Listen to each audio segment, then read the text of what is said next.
Hello everyone, this is Smriti and welcome back to my channel. So आज की इस video में हम लोग एक नया टॉपिक कंटिन्यू ही करेंगे जो कि है elasticity of demand. Last video में मैंने ऑलरेडी इस चीज़ की इंट्रोडक्शन दे दिया था कि इलास्टिसिटी ऑफ डिमांड है क्या, इलास्टिसिटी से मतलब क्या है, इसका बेसिक क्या है and who propounded the concept of elasticity of demand, जिसका लिंक मैं डिस्क्रिप्शन बॉक्स में दे दूंगी। आप वहाँ से चेक कर सकते हैं इसकी इंट्रोडक्शन वीडियो।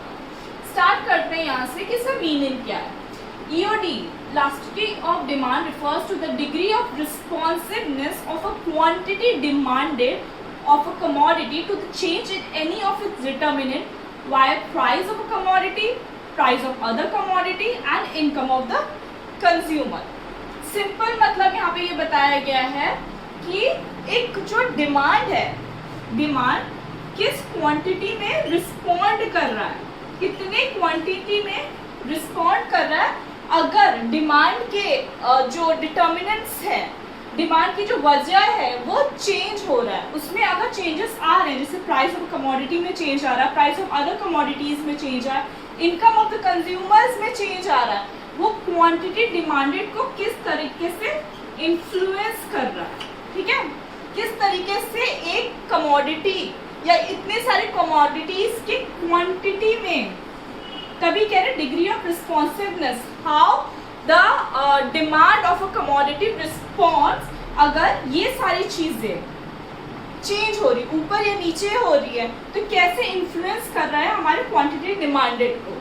यही चीज कौन बता रहा है, इलास्टिसिटी ऑफ डिमांड, जो कि क्वांटिटेटिव इन नेचर है, बिकॉज ये क्वांटिटी बता रहा है कि कितने क्वांटिटी में demand of a commodity change हो रहा है। अगर डिमांड के जो डिमांड के डिटर्मिनेंट्स हैं उनके चेंज होने के वजह से, जैसे प्राइस हो गया, प्राइस ऑफ अदर कमोडिटीज हो गया, इनकम ऑफ द कंज्यूमर्स, अगर ऊपर नीचे हुआ तो किस हिसाब से हम लोग की क्वांटिटी को इन्फ्लुएंस हो रहा है, हमारी क्वांटिटी किस मैग्नीट्यूड में क्वांटिटी जो है ऑफ अ डिमांड इन्फ्लुएंस हो रहा है, रिस्पॉन्ड कर रहा है। यही चीज हम लोग को इलास्टिसिटी ऑफ डिमांड बता रहा है। अब कितने तरीके के इलास्टिसिटी ऑफ डिमांड है, 3 तरीके के हैं। पहला है price, which is very important, ये इंपॉर्टेंट है। Second is your income elasticity and third is your cross elasticity. Price elasticity बहुत इंपॉर्टेंट है, इसलिए इसकी हम लोग डिटेल में स्टडी करेंगे अभी। इनकम एंड क्रॉस वो हम लोग ब्रीफली पढ़ेंगे, लेकिन जो डिटेल में स्टडी करेंगे वो हम लोग प्राइस इलास्टिसिटी करेंगे। ठीक है, कंटिन्यू करते हैं हम लोग प्राइस इलास्टिसिटी ऑफ डिमांड से। प्राइस इलास्टिसिटी से क्या है ये प्राइस इलास्टिसिटी? सिंपल और लेमन लैंग्वेज में बोला जाए, हाउ मच, कितना आपके क्वांटिटी जो आपने डिमांड की है किसी कमोडिटी में, उसमें चेंज आएगा cause of change in price. Price के चेंज होने की वजह से हमारे जो क्वांटिटी डिमांडेड में कितना चेंज आएगा उसको कहते हैं प्राइस इलास्टिसिटी। क्या बोला गया है?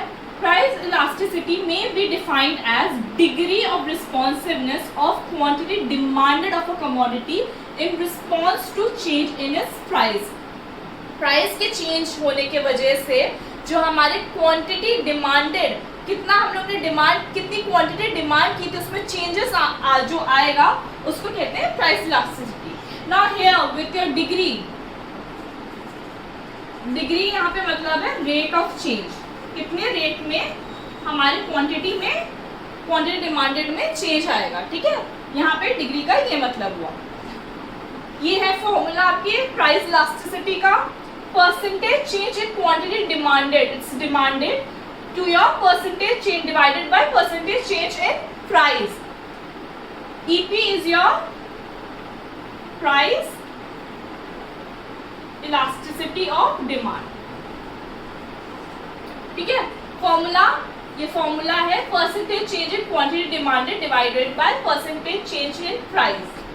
तो इसी फॉर्मूले को अब हम लोग क्या रेफर कर सकते हैं, और सिंपल लैंग्वेज में अगर रेफर करें तो price elasticity of demand refers to the ratio of the percentage change in quantity demanded of a commodity to the given percentage change in price. जितने परसेंट पे हमारा प्राइस चेंज होगा उस change के अकॉर्डिंग, उस price change के according हमारा demand भी उतने ही परसेंटेज से चेंज होगा। उतना ही परसेंटेज है जो क्वांटिटी डिमांडेड है चेंज होगा। तो क्या बोला गया है कि प्राइस जिस क्वांटिटी, जिस परसेंटेज में प्राइस चेंज होगा उतने ही परसेंटेज से हमारी क्वांटिटी भी चेंज होगी। तो ये जो प्राइस एंड डिमांड का जो रेशियो बना, जो डिमांड और प्राइस का जो रेशियो बना वो कैसे बना? Ratio of the percentage change in quantity demanded of a commodity to the percentage change in its price. Price के चेंज होने की वजह से जो हमारे डिमांड में चेंज आ गया, जितना परसेंटेज प्राइस में चेंज आया उतना ही परसेंटेज क्वांटिटी डिमांड में भी चेंज आया। उस रेशियो को क्या बोला गया है? Price elasticity of demand. ठीक है, समझ में आया? अब प्राइस इलास्टिसिटी ऑफ डिमांड जो है 5 कैटेगरीज में डिवाइड किया गया। 5 तरीके के होते हैं। There are 5 degrees. पहला है हमारा इलास्टिक, दूसरा है इनइलास्टिक। 5 कैटेगरीज में डिवाइड किया गया है हमारे प्राइस इलास्टिसिटी को। प्राइस इलास्टिसिटी ऑफ डिमांड को 5 कैटेगरीज में डिवाइड किया है। इलास्टिक, इनइलास्टिक, फिर है परफेक्टली इलास्टिक, फोर्थ है परफेक्टली इनइलास्टिक, एंड फिफ्थ है यूनिटरी इलास्टिक। कंटिन्यू करते हैं अपने क्लासिफिकेशन ऑफ इलास्टिसिटी से, प्राइस इलास्टिसिटी से। कितने कैटेगरीज में क्लासिफाई किया गया है? 5 कैटेगरीज में इसको क्लासिफाई किया गया है। पहला है perfectly elastic, second is your perfectly inelastic, third is your unitary elastic, fourth is your elastic, and fifth one is your inelastic. क्या है ये perfectly elastic? When consumers are prepared to purchase all that they can but nothing at all at a slightly higher prices. Consumers जो है, जो given एक price है, उस price में कंज्यूमर बहुत सारे, ढेर सारी चीजें खरीद ले रहा है, लेकिन जैसे ही हल्का सा भी स्लाइट इंक्रीज इन प्राइस आया, P से P1 हुआ, तो कंज्यूमर कुछ भी नहीं खरीद रहा है। ये देखिए, consumer is buying nothing at all. थोड़ा सा भी स्लाइट इंक्रीज इन प्राइस में, स्लाइट इंक्रीज हुआ प्राइस में, कंज्यूमर ने खरीदना ही बंद कर दिया। वो डिमांड बिल्कुल जीरो चली गई। बट जैसे ही प्राइस कम हुआ, जैसे ही प्राइस नीचे आया, तो कंज्यूमर का डिमांड इनफिनाइट में बदल गया। And that's why the demand curve is called infinite demand curve. ठीक है, तो यहाँ पे प्राइस इलास्टिसिटी ऑफ डिमांड क्या हुआ? Infinite, because consumer is buying an infinite quantity of commodity when the price slightly, जो प्राइस में फॉल आया है उसके वजह से कंज्यूमर ने जो डिमांड बढ़ाया है वो इनफिनाइट रेंज से बढ़ा दिया है। इसलिए इस डिमांड कर्व को बोला गया है क्या? परफेक्टली इलास्टिक डिमांड कर्व, जिसका रेंज क्या है? इनफिनाइट है। ठीक है, it's an infinite demand curve. समझ में आई ये चीज? इट्स एन इनफिनाइट कर्व, क्योंकि जैसे ही स्लाइट फॉल इन प्राइस हुआ तो डिमांड कर्व क्या हो गया? डिमांड क्या हो गया? इनफिनाइट के रेंज से बढ़ गया। ठीक है, and that's why it's called, जो प्राइस इलास्टिसिटी की है वो क्या हुआ? आपका इनफिनाइट हो गया। साथ में this is one of the most extremely rare case, क्योंकि ऐसा होता नहीं है कि अचानक से थोड़ा सा भी प्राइस बढ़ा तो डिमांड बिल्कुल जीरो हो गया, और हल्का सा भी प्राइस घटा तो डिमांड इनफिनाइट हो गया। तो it's an extremely rare case जो यहाँ पे आप देखने को मिलेगा। इतना समझ में आया कि ये कैसे इनफिनाइट हुआ? प्राइस इलास्टिसिटी ईपी कैसे इनफिनाइट हुआ, एंड डिमांड कर्व कैसे ये इन्फिनिटी डिमांड कर्व कहलाया गया? क्योंकि जैसे ही प्राइस गिरा डिमांड एकदम से बढ़ गया, बहुत ज़्यादा इन्फिनिट लेवल से बढ़ गया, लेकिन जैसे ही प्राइस इंक्रीज हुआ P से P1 में गया, डिमांड बिल्कुल जीरो हो गया। It's one of the most extreme rare cases जो आपको मार्केट में देखने को मिलेगा, ये प्रिवेल नहीं होता है मार्केट में। मे बी कोई ऐसी कमोडिटी हो जहाँ पे प्रिवेल हो, but it's one of the most rare of the rarest cases. Okay, is your perfectly inelastic. अब इसमें क्या है, यहाँ पे वाई एक्सिस में, वर्टिकल एक्सिस में हम लोग ने प्राइस को डिनोट किया है एंड एक्स एक्सिस में हम लोग ने क्वांटिटी डिनोट की है। तो इसमें क्या बता रहे हैं, परफेक्टली इनइलास्टिक में when quantity demanded of a commodity does not respond to the change in its price, then elasticity of demand is zero.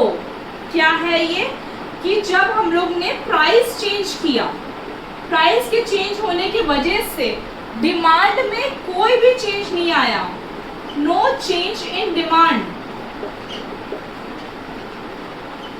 Irrespective कि प्राइस जो है बढ़ा या प्राइस घटा, no change in demand. Demand में कोई भी चेंज नहीं आया प्राइस के बढ़ने या घटने से। उस केस में क्या बोला जाएगा कि जो हमारी डिमांड कर्व है वो इनइलास्टिक डिमांड कर्व है, उसकी जो वैल्यू है, जो डिमांड कर्व की वैल्यू है, इलास्टिसिटी है, वो जीरो है, and that's why it is known as perfectly inelastic demand curve. समझ में आया कि ये देखिए एक प्राइस P है, प्राइस P में भी वही यही इतना ही डिमांड हो रहा था, और जैसे ही प्राइस बढ़ा तो भी डिमांड उतना ही था, ना ही डिमांड घटा ना ही डिमांड बढ़ा, और प्राइस के घटने से भी डिमांड वही था, सेम रहा, and that's why the elasticity is zero, and that's why this curve is known as perfectly inelastic demand curve. Price के चेंज होने पर डिमांड पे कोई असर नहीं आया, उसको बोलते हैं perfectly inelastic demand curve। समझ में आया? That's why your elasticity or price elasticity is zero, and this is also one of the rarest of the rare cases, extremely rare cases, क्योंकि ऐसा हो ही नहीं सकता है कि प्राइस के चेंज होने पे डिमांड पे कोई भी असर ना हो। एक्सट्रीमली रेयर केस है। इनफैक्ट जब हम लोग एक नेसेसिटी की चीज़ें भी लेते हैं, उसमें भी अगर प्राइस में थोड़ा सा भी चेंज आएगा तो डिमांड में चेंज आता ही आता है, बट यहाँ पे क्या बोल रहे हैं परफेक्टली इनइलास्टिक में कि जो इलास्टिसिटी है प्राइस की वो जीरो है, इस that's why the demand curve is perfectly inelastic. जब इलास्टिक प्राइस की इन्फिनाइट होगा उसको परफेक्टली इलास्टिक बोलते हैं। जब प्राइस इलास्टिसिटी आपकी जीरो होगी उसको परफेक्टली इनइलास्टिक कर्व बोलेंगे। इनइलास्टिक में क्या होगा, कुछ भी चेंज नहीं आएगा। इलास्टिक में क्या होता है, इन्फिनाइट चेंज आ जाता है व्हेन प्राइस फॉल, और जब प्राइस इंक्रीज होता है तो बिल्कुल भी चेंज नहीं आता है। जब प्राइस फॉल हो जाता है तो इन्फिनाइट लेवल पे चेंज आता है। It's that's why it's called a price elasticity, और इसकी जो रेंज है, वैल्यू है प्राइस इलास्टिसिटी की वो है आपकी इन्फिनाइट, और यहाँ पे जीरो है क्योंकि यहाँ पे कोई डिमांड में चेंज आया ही नहीं है। Is your unitary elastic demand curve. अब यूनिटरी इलास्टिक क्या होता है, when a given percentage change in the price of a commodity causes an equivalent percentage change in the quantity demanded, then the elasticity of demand is said to be unitary or 1। मतलब जिस percentage में आपका price change होगा उसी percentage से ही demand में भी change आएगा, इसीलिए उसको बोला गया यूनिटरी। इसका मतलब ये हुआ, मान लीजिए 10% से आपके प्राइस फॉल हो गया, आपका जो कमोडिटी का प्राइस है वो फॉल हो गया, तो 10% से ही, ठीक सेम 10% से ही जो quantity demanded of a commodity होगा वो इंक्रीज कर जाएगा। जिस रेशियो, जिस रेट में फॉल होगा उसी रेट में डिमांड भी बढ़ेगा, तो रेट जो है सेम होना चाहिए प्राइस और डिमांड का, ठीक है। इसीलिए इसको यूनिटरी बोला गया है, क्योंकि जो आपकी इलास्टिसिटी ऑफ डिमांड रहेगा वो फिर 1 हो जाएगा, क्योंकि उसी परसेंटेज से, जिस परसेंटेज से प्राइस फॉल हो रहा है उसी परसेंटेज से आपका डिमांड भी इंक्रीज हो रहा है, इसीलिए elasticity will be 1, and that's why it's called an unitary elastic demand, क्योंकि इलास्टिसिटी उसकी 1 हो गई। Now about this curve, this is known as rectangular hyperbola curve, which is very important. Unitary elastic में जो कर्व बनता है वो कौन सा बनता है? Rectangular hyperbola curve. ये कर्व क्या है? ये जो कर्व है, ये जो डिमांड कर्व एक्सटेंड कर रहा है, ये यूनिफॉर्म वे में एक्सटेंड कर रहा है, then that's why it is known as rectangular hyperbola curve. ठीक है, ये कर्व जो है कभी भी y एक्सिस या x एक्सिस को टच नहीं करेगा, ये यूनिफॉर्म वे में एक्सटेंड हो रहा है यहाँ से यहाँ, and that's why it's a unitary elastic curve, क्योंकि जो इलास्टिसिटी है इस यहाँ पे वो 1 है। जिस रेट से आपका प्राइस चेंज हो रहा है उसी रेट से आपका डिमांड में भी चेंज आ रहा है, उसको बोला गया unitary elastic demand, and hence the demand curve is your unitary elastic demand curve. ये जो डिमांड कर्व है ये रेक्टेंगुलर हाइपरबोला कर्व है। क्योंकि ये क्यों रेक्टेंगुलर हाइपरबोला कर्व है? बिकॉज जो एक्सटेंड हो रहा है वो यूनिफॉर्म वे से एक्सटेंड हो रहा है demand curve, both the axis में, वर्टिकल एक्सिस में भी और हॉरिजॉन्टल एक्सिस में भी यूनिफॉर्म वे में एक्सटेंड हो रहा है, and it does not touch the जो आपका कर्व है, it does not touch the axis, y axis या x एक्सिस को ये टच नहीं करेगा, and that's why it's known as rectangular hyperbola curve. समझ में? Fourth and fifth is your elastic and inelastic. ये लास्ट डिग्री है। क्या है ये elastic? Percentage change in quantity demanded exceeds the percentage change in price, then the elasticity of demand is greater than unitary। मतलब जो आपका जो price में चेंज आया है उससे ज़्यादा चेंज जो डिमांड में आया है उस डिमांड कर्व को क्या बोलेंगे? इलास्टिक।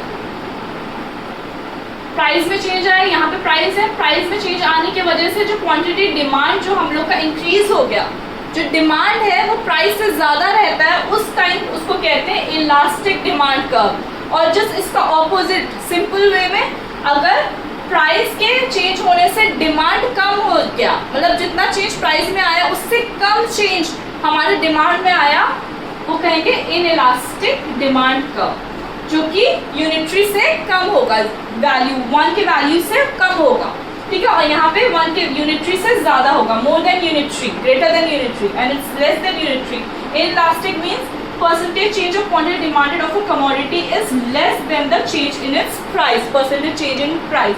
जो डिमांड का चेंज था वो प्राइस के चेंज से कम था, इसलिए वो इनइलास्टिक है, और डिमांड यहाँ पे प्राइस के चेंज से ज़्यादा है, इसीलिए ये इलास्टिक डिमांड कर्व है, और ये इनइलास्टिक डिमांड कर्व है। इलास्टिक डिमांड कर्व जो है वो यूनिटरी से ज़्यादा होता है, inelastic demand curve is less than 1, it is greater than 1 and it's less, inelastic is less than 1। समझ में आया? हायर आपका जो अपर रेंज है वो इलास्टिक रहता है, जो डिमांड कर्व का अपर रेंज वो इलास्टिक होता है, और जो लोअर रेंज होता है जितना लो चला जाता है वो इनइलास्टिक हो जाता है। समझ में आया? That's why here elasticity of demand very, इसलिए इसको वेरी बोला गया, क्योंकि according to your price demand अगर बढ़ा, अगर प्राइस से ज़्यादा डिमांड आ गया तो वो इलास्टिक हो जाएगा, और प्राइस से काफ़ी कम डिमांड आया तो वो इनइलास्टिक हो जाएगा। समझ में आया? इलास्टिक एंड इनइलास्टिक, इतना क्लियर हुआ?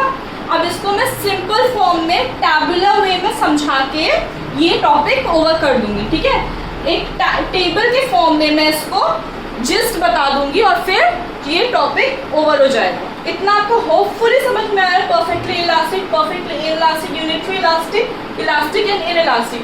परफेक्टली इलास्टिक के केस में क्या था? हमारा जो डिमांड कर्व है वो इन्फिनाइट के रेंज में है। इन्फिनाइट डिमांड कर्व क्यों है? बिकॉज यहाँ पे जो डिमांड है अगर थोड़ा सा भी प्राइस ऊपर चढ़ा गया तो डिमांड बिल्कुल कम हो जाता है, डिमांड ज़ीरो हो जाता है, इसीलिए, और थोड़ा सा भी प्राइस फॉल होता है तो डिमांड इन्फिनाइट हो जाता है।